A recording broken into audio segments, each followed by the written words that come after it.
Hey everybody, Jeff with the Grand Lake Outdoor Report. Hey, thanks for listening. Appreciate everybody coming over to listen to the report.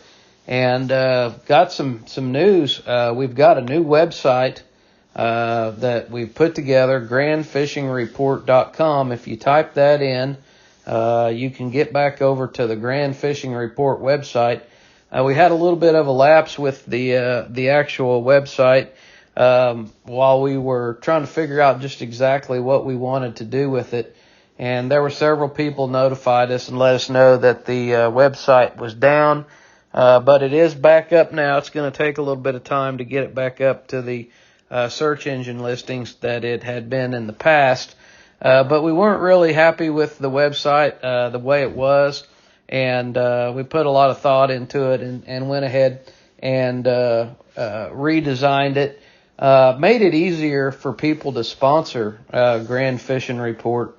We've been approached by businesses throughout the years that wanted to be a sponsor of Grand Fishing Report, but there really wasn't a good way to promote them on the website.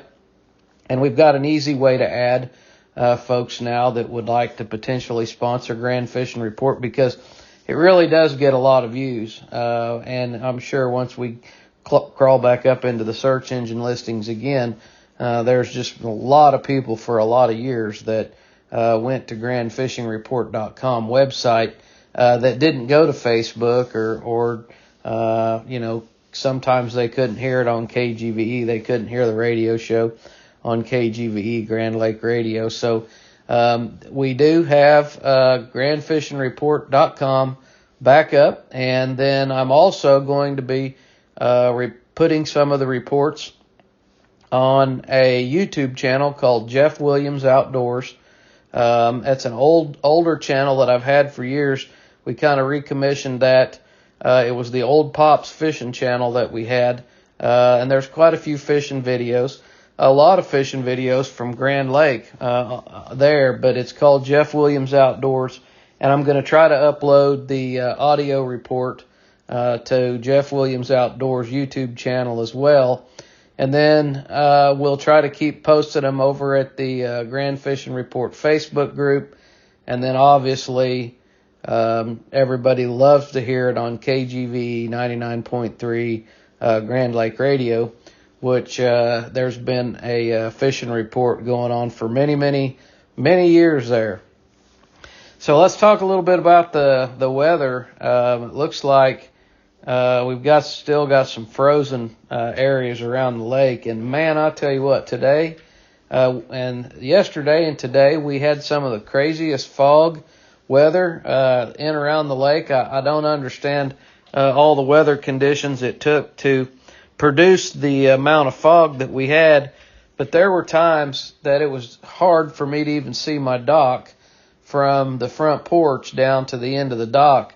That fog was rolling in and blowing around, and I know it had to do with the warm, humid air and how cold the water got. It just formed some tremendous conditions, and it made traveling out on the lake or anywhere around the lake just really difficult. So hopefully as we get some drier air moves back in place and we get some more stable weather, we won't have to deal with those nasty fog conditions that we had around the lake for the last few days.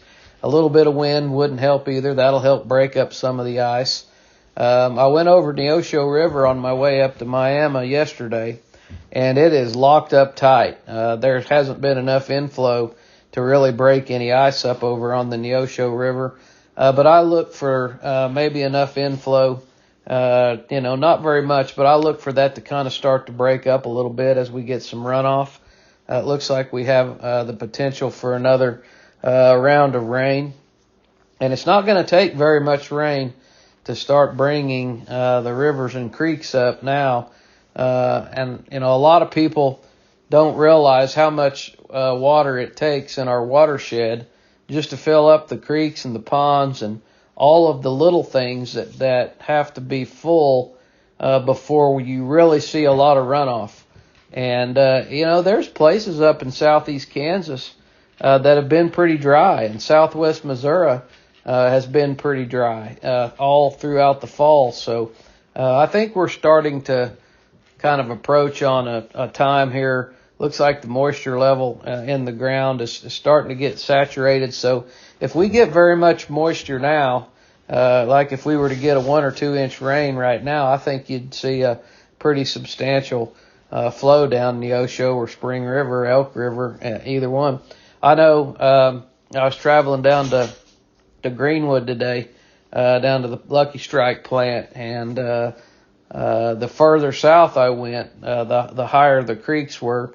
Couldn't really tell. Elk River was running a little bit higher than normal, but it was still clear. It wasn't even muddy. I crossed Elk River a couple times, over there in Missouri. I crossed it, and I guess crossed it twice in Missouri over on the new Interstate 49 headed over to northwest Arkansas. So Elk River was running a little bit more. I didn't have a chance to look at the river reports, but I know that yesterday, like I said, the river was still frozen solid at Miami. I mean, it was just white, hard, frozen ice there. So I haven't heard a whole lot of fishing reports this week. I do know that my friend Matt and Christy went out and caught some nice catfish. I don't have any news or information about that other than I think they're probably out pre-fishing, getting ready for the Twisted Cats tournament that's going to be at the lake here in a couple weeks. If you want information about that catfish tournament, go over to Facebook or website. Twisted Cats is what you're looking for. And I did a really nice interview with Alex from Twisted Cats the day before yesterday, and I shared that over on Grand Fishing Report Facebook group.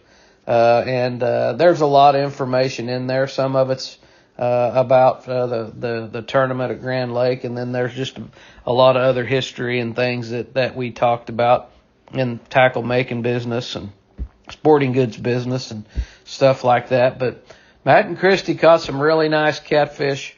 Hayden, my son Williams Guide Service, has a new website up. I told him that I would tell everybody about it. He also has a new website called fishgrand.com, and that's going to be a really nice tool for him to share with all his clients. Fishgrand.com is something that he's been needing to put together for a while, so he finally got that done. But Hayden had some friends out over the weekend, and he said they caught 21 paddlefish on their trip in the afternoon. And then he broke a hydraulic hose on his boat, and they literally had to steer the engine, that big old 225 horse Suzuki. They had to steer that engine with their feet, one guy on one side of the boat and one guy on the other side of the boat, to get Hayden back to the ramp. That old cold weather is really, really hard on hydraulics. It's really hard on your equipment. It's hard on steering cables. So when these boats come out of these deep freezes, boy, I tell you what, your pumps, your hydraulic hoses, your steering cables, your batteries, there's just a lot of things that need a little bit of extra attention after we have some cold weather like this, or you could end up with some problems. But I know that they're getting paddlefish out there. I would say that once we get done with the ice up around Twin Bridges, you'll be able to get up there and catch a lot of white bass and crappies. So that's my report for this week. I appreciate everybody listening, and we'll catch you next week.